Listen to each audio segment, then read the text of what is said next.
আলহামদুলিল্লাহ রব্বিল আলামিন ওয়াসসালাতু ওয়াসসালামু আলা সাইয়্যিদুল মুরসালিন ওয়া আলা আলিহি ওয়া সাহবিহি আজমাইন।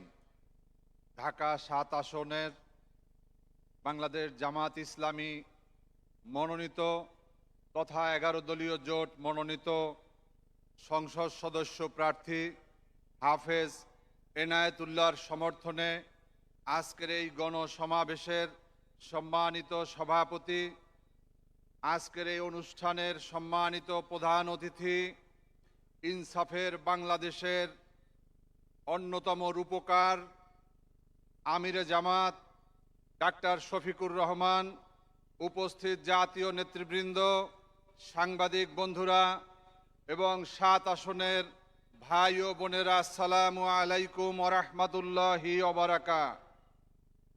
সংগ্রামী বন্ধুরা আমার, ঢাকা আলিয়া মাঠ একটি ঐতিহাসিক মাঠ। বিগত ফ্যাসিবাদী সরকারের সময়ে আমার হাতের ডান পাশে এই যে ক্যাঙ্গারু কোর্ট, এই ক্যাঙ্গারু কোর্টে আল্লামা দেলোয়ার হোসেন সাঈদীর বিরুদ্ধে মিথ্যা এবং বানোয়াট মামলায় সাজানো রায় দেওয়া হয়েছিল।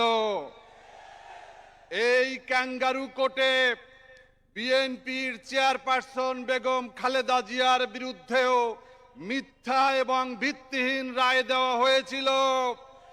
বেগম খালেদা জিয়ার সাথে ২০০৬ সাল থেকে ১৮ সাল পর্যন্ত কাজ করার সুযোগ হয়েছে। প্রত্যেকটা কর্মসূচিতে, প্রত্যেকটা প্রোগ্রামে, বিশেষ করে এই আদালতে যাদের বিরুদ্ধে রায় দেওয়া হয়েছিল, আল্লামা দেলোয়ার হোসেন সাঈদী, এবং মিথ্যা মামলায় যে ফাঁসি দেওয়া হয়েছিল মাওলানা মতিউর রহমান নিজামী, আলী আহসান মুজাহিদ, আব্দুল কাদের মোল্লা এবং আরো যে আমাদের ভাইদেরকে বিনা বিচারে হত্যা করা হয়েছে, বিচারের নামে অবিচার করা হয়েছিল, প্রত্যেকটা প্রোগ্রামে বেগম খালেদা জিয়া হাত উঁচু করে দরাজ কণ্ঠে বলেছিল এই বিচার হচ্ছে অবৈধ এবং মিথ্যা সাজানো মামলায়। কিন্তু গত পরশুদিনে আমরা দেখলাম ঠাকুরগাঁয়ে বিএনপির মহাসচিব তিনি একটি বক্তব্য দিলেন যে একটি নতুন দল জনগণের কাছে আসছে, তারা দাঁড়িপাল্লা মার্কায় ভোট চাচ্ছে, তারা হচ্ছে যুদ্ধ অপরাধী। তাহলে আপনার নেত্রী যে তাদের যে মিথ্যা মামলা বলল, তাদের মুক্তি চাইলো, তাদের বিচার নিয়ে প্রশ্ন তুলল, আজকে কি আমরা বলবো না যে বেগম খালেদা জিয়ার বিরুদ্ধে আপনারা অবস্থান নিয়েছেন? সংগ্রামী বন্ধুরা আমার, মির্জা ফখরুল ইসলাম আলমগীর কাছের ঘরে বসে ঢিল ছুড়বেন না। আমরা জানি আপনার পিতা চোখা রাজাকারের কথা আমরা ভুলে যাইনি। একজন যুদ্ধ অপরাধী এবং পাকিস্তানের পক্ষে অবস্থানকারী সন্তান হিসেবে আজকে আপনি মুক্তিযুদ্ধ নিয়ে নতুন নতুন যুদ্ধ অপরাধী তৈরি করার চেষ্টা করছেন। এই সমস্ত ভাঙ্গা ঢোল আর বাংলাদেশে বাজবে না। ৫ তারিখে হাসিনা পালিয়ে গিয়েছে এবং এই মুক্তিযুদ্ধের চেতনার নামে বাংলাদেশে যে বিভক্তির রাজনীতি, বাংলাদেশে যে হানাহানির রাজনীতি, তার বিরুদ্ধে আজকে আমাদের ডাক্তার শফিকুর রহমান ঐক্যবদ্ধ বাংলাদেশের ডাক দিয়েছে।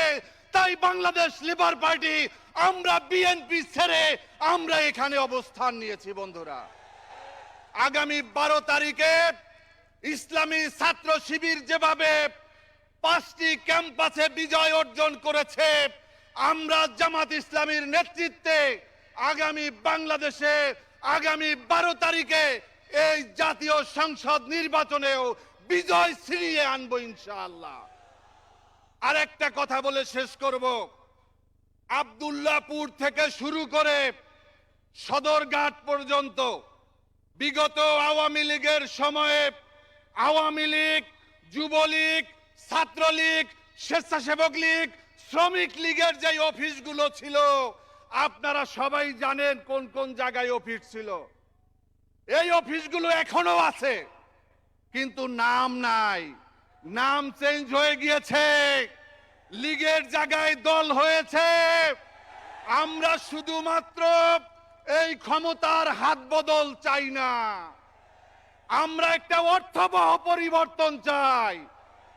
আপনাদের মনে আছে বিগত 2025 সালের 9 জুলাই এই মিটফোর্ডে চাঁদার জন্য একজন মানুষকে, সোহাগকে কিভাবে পাথর দিয়ে গুতিয়ে গুতিয়ে তারপর হত্যা করা হয়েছিল। তারা কারা আমরা জানি, আজকে তাদের নাম বললাম না। তাদের সাথে এই পল্টনে যারা লগি বৈঠা দিয়ে হত্যা করেছিল তাদের চরিত্রের সাথে তাদের চরিত্র মিলে যায়।